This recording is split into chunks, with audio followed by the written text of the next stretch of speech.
Hey friends, welcome back to our next lesson in Nehemiah. And the first 7 lessons that we've been talking through are what do we do when things seem out of our control? And we've learned a lot of valuable lessons in the first 7 moments together. And it was all based, or all started on this one point that Nehemiah mentions in chapter 1.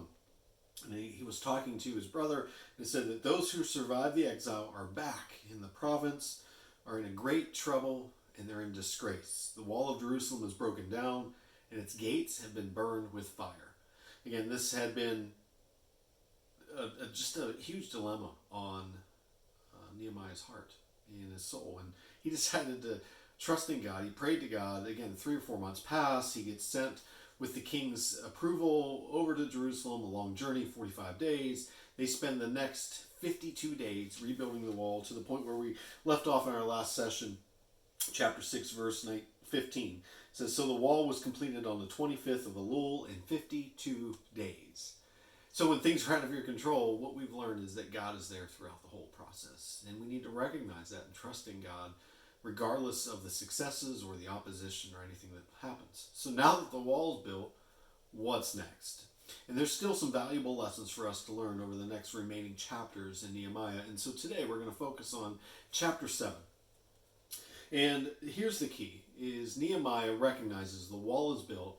Now is not the time to let up. Now is the time to move forward. And those walls that were in shambles and the people that were in disgrace now have something to celebrate and something to be proud of. And look what happens next. So let's jump in. Chapter 7, verse 1. It says, after the wall had been rebuilt and I had set the doors in place, the gatekeepers, the musicians, and the Levites were appointed. I put in charge of Jerusalem my brother Hanani, along with my brother Hananiah, the commander of the citadel, because he was a man of integrity and feared God more than most people do. Now let's just stop right there. So all of a sudden the wall is rebuilt. The final pieces were to put the gates and the doors in place. And what a celebration that would have been to finish that wall and put the gates and the doors in place. Again, all the opposition is now just running away because they realize that God was part of the project. And so this is the last piece to finish the protection of the wall, and they are no longer in disgrace.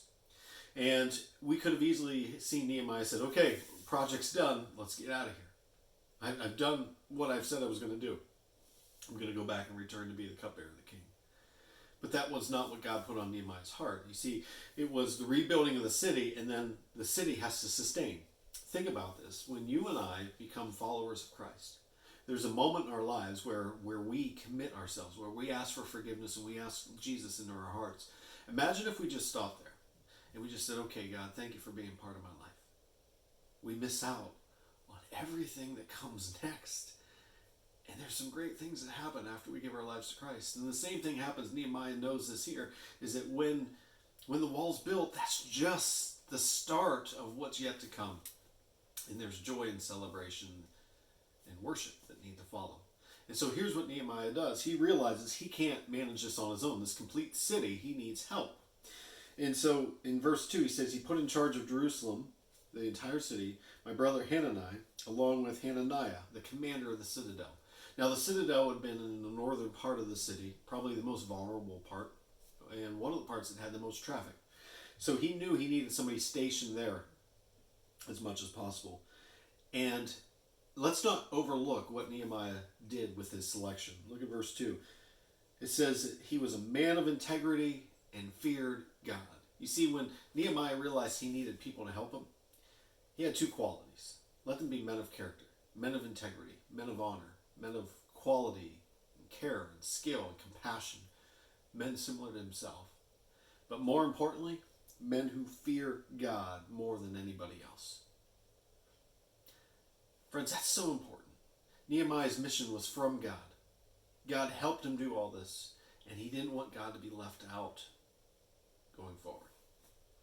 Men of character, men who fear God, revere God, who are in awe of God, who appreciate God, who respect God. Think about that. The next time we try to put somebody in a position to help us or take over a position so that we can move on to something else that we've been part of, those are some great qualities for us to look for. Now, he also had some other people in place. Back in verse 1, he says, the gatekeepers, the musicians, and the Levites. So you've got all these gates, and if you remember our maps that we went through in chapters 3 and 4 as we looked at where some of these events were occurring, the gates, plenty. And so he needed people to watch the gates. And so he put people in place there. And then musicians. Why would you need musicians? Well, you need to bring worship back. There needs to be celebration back in Jerusalem. This cultural revival needed to be part of the growth of the city. You see, the city was just rebuilt. Now you need this life done to it. And a key part of that life, not only is cultural, but also spiritual. And so he says the Levites were appointed, those who would assist the priests. And this comes from the long line of Aaron, and the Levites all stem from that heritage of Moses and his brother Aaron. Now, look at verse 3. So he's got these people in place, and he says, I said to them, the gates of Jerusalem are not to be opened until the sun is hot, and while the gatekeepers are still on duty, have them shut the doors and bar them. Also appoint residents of Jerusalem as guards, some at their own posts and near their own houses. Nehemiah is now giving them further direction.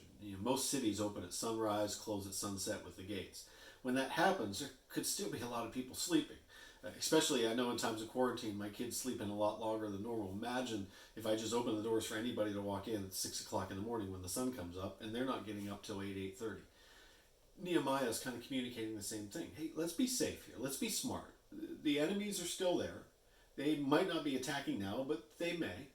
And so let's play this smart. Let's wait till it gets later in the morning when the majority of the city is stirring. And let's also put people there at the gates just to make sure. Keep watch, because look what happened over the last 52 days. Surely this is going to continue at some level. Friends, how important is that in our lives, we need to have those moments. Maybe that's Sundays at church. Maybe that's a devotional that you're doing on a daily basis. There are these check-ins that we do on a regular basis to make sure that the evil one is not getting in at an inopportune time for us. Opportune for him, but not for us. And then he says, hey, take some of those residents who helped rebuild the walls and get them to watch over there. And so a neighborhood watch program gets put in place by Nehemiah. Let's watch one another. Imagine if we started to do that in our own neighborhoods, even with one another, holding each other accountable. Hey, how'd you do today? Did you read that scripture? Maybe you're doing that 260-day challenge with us, that Bible study challenge and Bible reading challenge. We're into the book of Mark right now. If you haven't done that, get on that. Mark chapter 5 or chapter 6, somewhere in that range, 7, those chapters are where we're at right now. Let's hold each other accountable. That's all in place. There's leadership in place. And then look what happens. Verse 4, now the city was large and spacious, but there were a few people in it, and the houses had not been rebuilt. So they had focused on everything else, the walls. That was the most important, the gates. So my God put into my heart to assemble the nobles, the officials, and the common people for registration by families. And I found the genealogical record of those who had been the first to return. And this is what I found. This is key to understand. What we're going to read is a genealogy.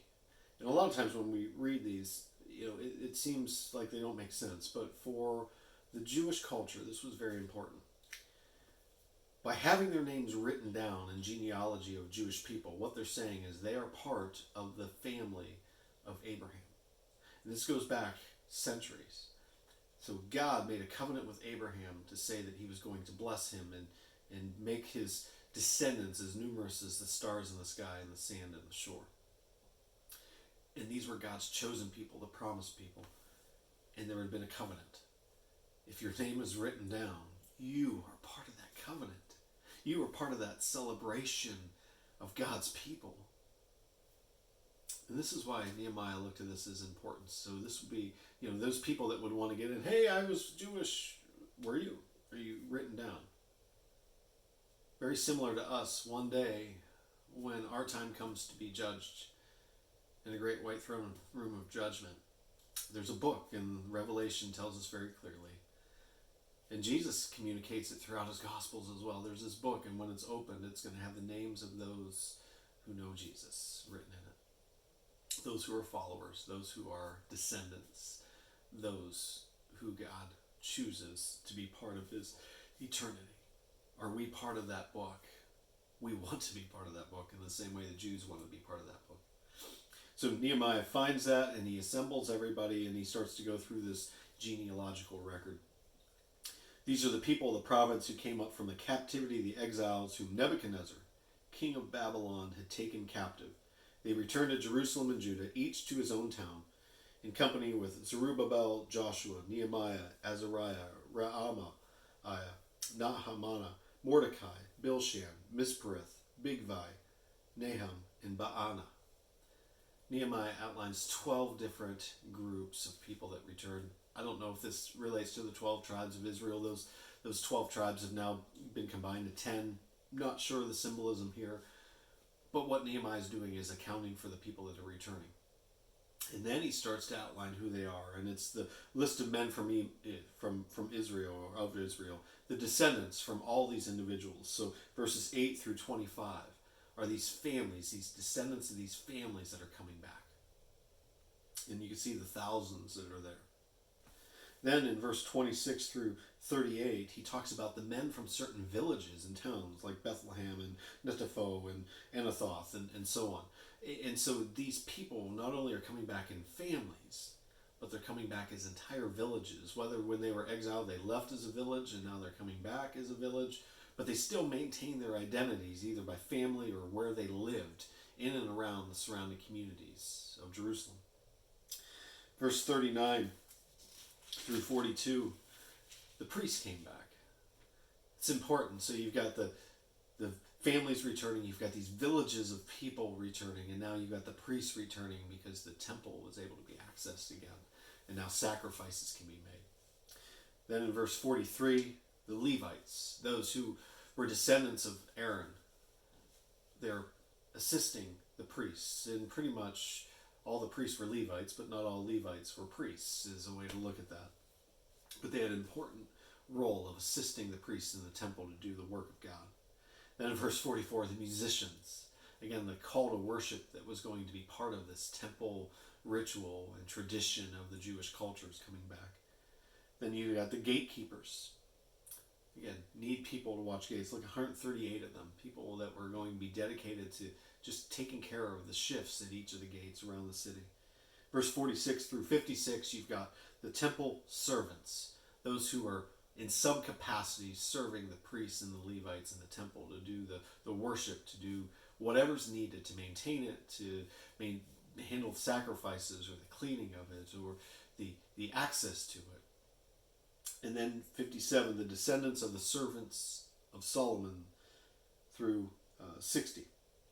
And these servants, they were people that the Jews would utilize to help care for their homes.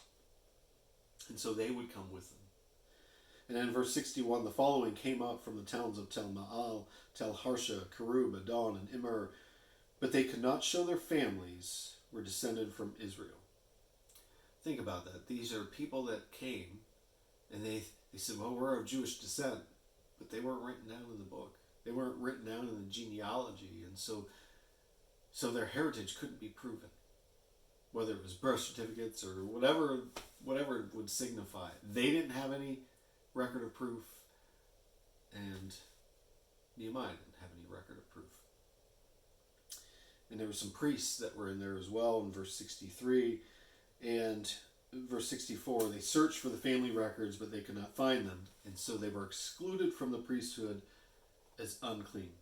The governor, therefore, ordered them not to eat any of the most sacred food until there should be a priest ministering with the Urim and Thummim. In other words, they said they were priests. They said they were a part of this Jewish culture. Nobody could figure that out. Nobody could prove it on either side. And so the rule was, you know what, we're not going to let you go. We're not going to allow you to have the same benefits that everybody else has that is of Jewish heritage. If you're a priest, I'm sorry, you can't. See, there were some strict rituals and laws, but it was also to protect them. They didn't want false priests in there. They didn't want any false teachings in there. They were trying to keep what was God's. And we see that in our churches today. I just recently had a class, and the professor said this. He said, there are people that come to your church today that will never make it into the kingdom of heaven. And I asked this question, I said, how can you say that? And he says, well, there are people who just walk through the motions that say they want to be there so they look good for themselves, but their hearts aren't in it. That was shocking to me when I heard that. It's frightful and scary that there are people that you and I talk to on a regular basis that may seem like they're Christians, but they're not willing to take the risks and the sacrifices and the step of faith needed to be a follower. They're not willing to give up worldly thoughts and actions and possessions to be a true follower. It's kind of what Nehemiah is writing here, is that these are people that say they are, but there's no proof, there's no record. And in verse 66, it says, the whole company numbered 42,360. Now, for the mathematicians out there, if you go through and you add up all the numbers that start from verse 8 through the last number I see is in verse 62, you don't get 42,360. That's not because Nehemiah can't do math. There are just those that, when it talks about temple servants and others that are listed, we don't know the exact numbers. But that's a pretty exact number, 42,360. And so there are some other things maybe that Nehemiah just didn't include in here. We're not sure why. But he communicates that is a pretty large number. Now also, he says, besides there's 7,337 male and female slaves, and they also had 245 male and female singers. And then in verse 68, he adds something else. He says there were 736 horses, 245 mules, 435 camels, and 6,720 donkeys. Those are pretty specific numbers. Again, for Nehemiah, he's got this down to the exact number. When you look at him, 148, 74, 98, 667. Like, he's got these numbers pretty accurate. And he mentions all these animals. Why? Because it's a full return to life. You've got the spiritual side with the priests and the Levites working in the temple and the servants that are there. You've got the workers and the families and the villages coming back, and a sign of this cultural renaissance, and the singers and the people who would worship in the towns and the communities as well as the temple. You've got everything returning as is, and you're going to need supplies. You're going to need animals to plow the fields and to farm again, and to bring that farming agricultural life back, and the trade life back, because you got to move the products. And that's what Nehemiah is saying here. With the horses and the mules and the camels and the donkeys, you've got all that coming back now. What an amazing time for the return of God's people to Jerusalem. Verse 70, some of the heads of the families contributed to the work. The governor gave the treasury 1,000 derricks of gold. It said about 19 pounds. 50 bowls and 530 garments for the priests. So we think about this is that the governor, the highest level officials in the area, are now participating in the joy of the return. And everybody was to give to the temple, and the temple starts to help the people that are in the city. And they're getting back to that normal process of Jewish culture. And it started with the governor and some of the head officials and nobles and people that worked on the wall.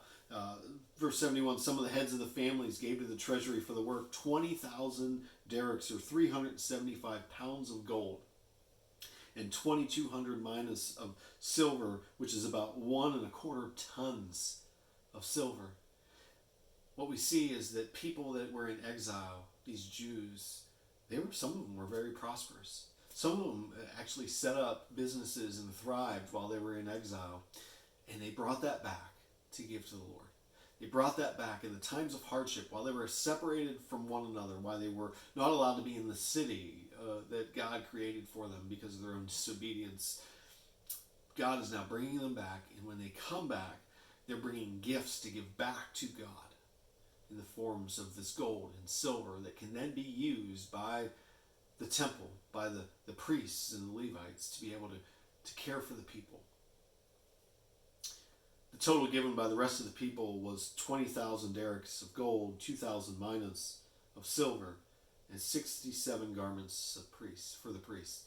So think of this. The people are now rebuilding the city. Now they're rebuilding the temple. They're rebuilding the structure and the culture that is all there. 73, the priests, the Levites, the gatekeepers, the musicians, and the temple servants, along with certain of the people, and the rest of the Israelites, settled in their own towns. Everybody's back. How fitting what we're going through now. This sort of like this rebuilding of our economy right now, and our culture and state, as cities are opening up, people are starting to get back to work, and businesses are opening back up, and the culture is starting to thrive again. And we're going to see that over a period of time, and that's exactly what Nehemiah was recognizing and what was being needed. But he put 2 people in charge right off the bat. He also made some standards of when it should open, when they shouldn't. Again, the relevance to what we're all going through now with this quarantine and the resurgence of our economy is so close. God was with all this. I don't know if you remember reading that back in the very beginning. He said that God, verse 5, so my God put on my heart to assemble them. You know, are we keeping God on our hearts as we're going through these processes and seeing what he's doing? God put it on Nehemiah's heart to rebuild the wall. Why? Not just to rebuild a wall, but to revive a city. God is putting on our hearts to draw closer to him and build new relationships with him, or stronger relationships with him. Why? So we can rebuild his city and draw others unto him. Friends, powerful teaching, Nehemiah chapter 7. Again, we can look at that and see all these names and miss everything that we just talked about. There's plenty more that we'll talk about, some other ideas here on our Thursday Zoom meeting. Hope you can join us. Continue to check with the Facebook group, and we look forward to connecting with you all soon. Thanks again.